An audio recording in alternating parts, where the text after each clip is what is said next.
तू शार्क मछली, तुम यहाँ कब आए? कुछ दिन हुए हैं यार। तुम आज भी शारिक को शार्क कहना नहीं भूली। जो जैसा लगता है उसको वैसे ही पुकारना चाहिए ना। तो क्या मैं आप दोनों खवातीन को खूंखार लगता हूँ? लगता है नैना, तुमने इनकी ये गलत फहमी दूर नहीं की अभी तक। उड़ा लो भाई, उड़ा लो मजाक जितना चाहे दिल चाहता है, लेकिन एक बात याद रखना, जिस दिन मैं मूड में हुआ ना तो वो जोक मारूंगा तुम दोनों पे।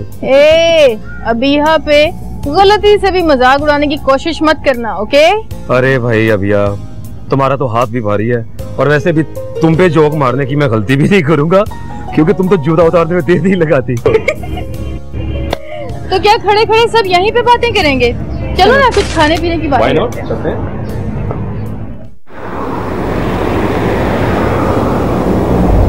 क्या हुआ जान, तब खैरियत तो है ना? हाँ यार, वही पुरानी अभिया कंस्पिरेसी। तो अब क्या कर दिया उसने?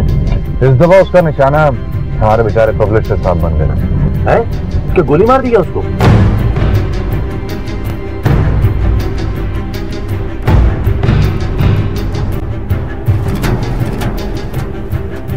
मैं तो सोच भी नहीं सकता था कि अभिया इतनी गहरी चालें चल सकती है। बेचारा पब्लिशर आग लगाने की जुर्म में खुद ही अंदर हो गया। अब इससे अंदाजा कर लो कि कैसी चाल चली होगी उसमें। ओके, तुम अब क्या चाहते हो? मैं चाहता हूँ कि पब्लिशर को रिहा किया जाए।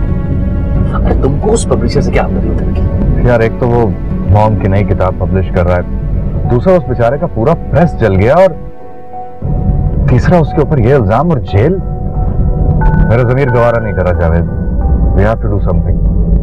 अच्छा, तो फिर एक काम करते हैं, आप अपने ज़मीर साहब को आराम करने का मशवरा दें, मैं देखता हूँ कि इस सिलसिले में मैं तुम्हारी क्या मदद कर सकता हूँ। Thank you Javed. देखो, ये थैंक यू टाइप के अल्फाज अगर आइंदा इस्तेमाल किए तो मुझसे बुरा कोई नहीं होगा। Okay okay.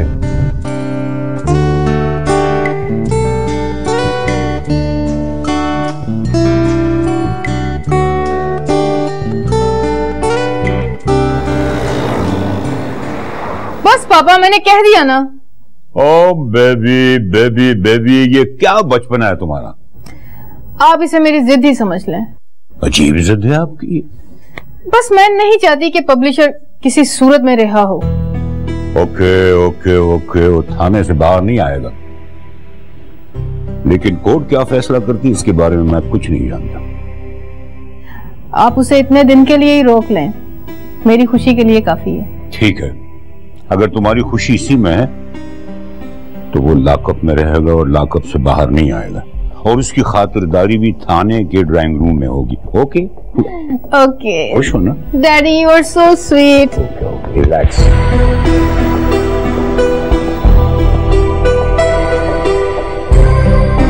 अब पब्लिशर को पता चलेगा मैं उसका क्या हाल करती।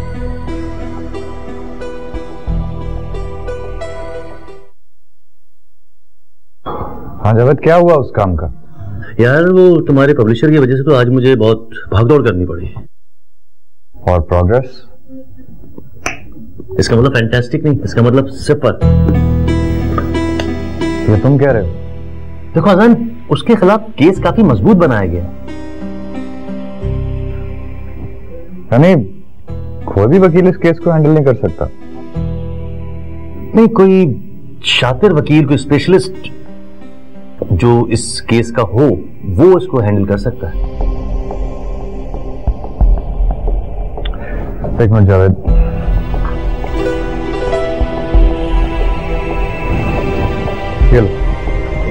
जी क्या है?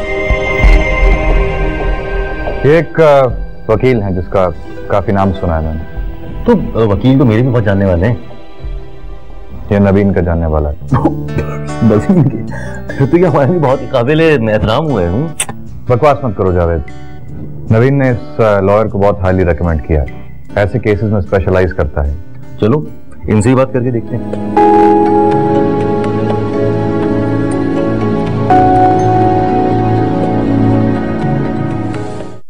सर देखिए, हम सब जानते हैं कि पब्लिशर बेगुनाह है और उस बेचारे को तो नुकसान भी हुआ है। तो मैं क्या कर सकता हूँ जावेद साहब? सच्ची बात तो ये है कि ये सारा। करम बाबा जी साहब। अभिया मैम साहब कहाँ हैं? क्या वो तो अपने वालिद के घर गई है। ठीक है, आप जाइए।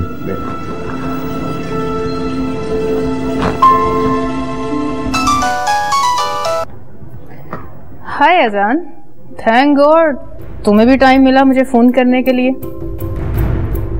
कहो तो उड़कर तुम्हारे पास आ जाऊं? नहीं, तुम्हारी एक बात मानोगी अभी? मैं अब तक आप ही की तो मानती आ रही हूँ। तो फिर जो झूठा केस तुमने लियाकत साहब के खिलाफ बनाया उसे खत्म करवा दो। अगर उनके खिलाफ कोई केस बना भी है तो इसमें मेरा क्या अमल दखल? कहा जा रहा है कि ये केस तुम्हारी ही वजह से बनाया गया। अजान, डू यू रियली थिंक कि इस केस में मेरी कोई इन्वॉल्वमेंट हो सकती है? ऑफ कोर्स इस केस से मेरा कोई लेना देना नहीं है। क्या तुम सच कह रही हो? मैं सच कह रही हूँ अजान। लियाकत साहब ने कोई ना कोई तो जुर्म किया होगा ना, अदरवाइज पुलिस क्यों उन्हें अरेस्ट करती? क्या तुम अपने वालिद का असर और रसूख इस्तेमाल कर सकती हो उन्हें छुड़ाने के लिए?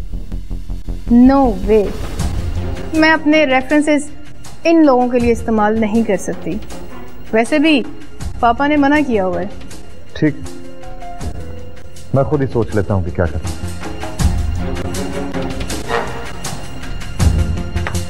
जरूर देख लेना अजान, तब तक लियाकत मुझसे उलझने की सजा भुगत चुका होगा। अबीहा ऐसी ऐसी चालें चलती है ना, मैं हैरान हो जाती हूँ अम्मी। उसने हमें अपने घर बुलाकर हमारी तौहीन की, ये चाल उसकी क्या कम थी? बिल्कुल ठीक कह रही हैं आप, लेकिन अबीहा को जिससे जिद हो जाए ना, वो उसकी जिंदगी ऐसे हराम करती है कि बस पता नहीं किस किस की बद्दुआएं लेगी।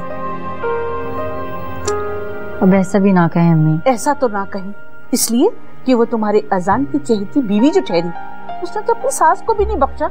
न सिर्फ सास, बल्कि सास से रिश्ता रखने वालों को भी।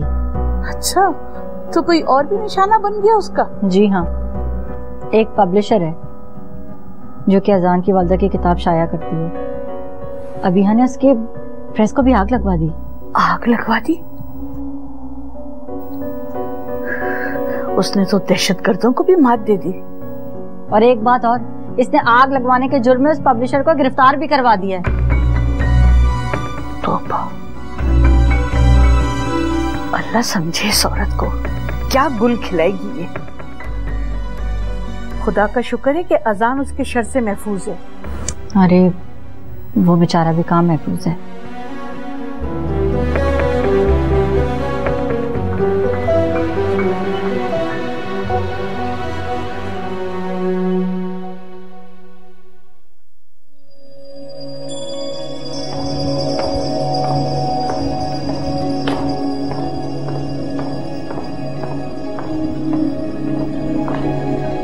अरे जावेद साहब, जावेद साहब, जावेद साहब, बैठिए बैठिए।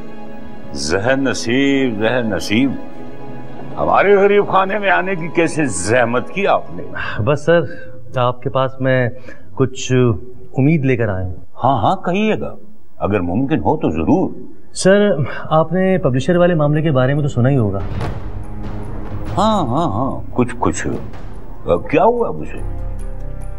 सर, मेरी आपसे रिक्वेस्ट है कि आप उसकी रिहाई के लिए अपना असर रसूख इस्तेमाल करें। मेरा असर? शायद आपको गलतफहमी हुई जावेद साहब कि मैं इतना असर वाला आदमी हूँ। सर, जहाँ तक मेरी नॉलेज है तो मैं ये समझता हूँ कि आप मुमकिन को नामुमकिन और नामुमकिन को मुमकिन बना सकते हैं। मैं एक मामूली बिजनेसमैन, इतना असर मैं कहाँ रखता हूँ।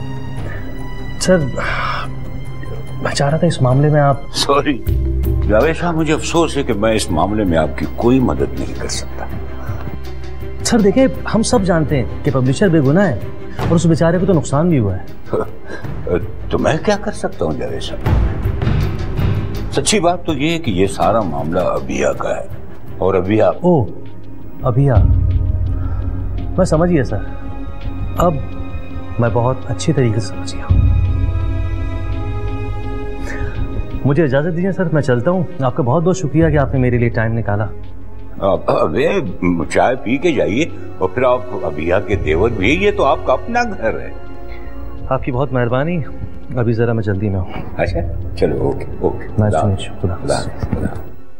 काम बढ़ गया है या मुलाकातें बढ़ गई हैं? हाँ ऑफ कोर्स, कभी कोई क्लाइंट, कभी कोई क्लाइंट। तो कभी नैना के साथ, है ना?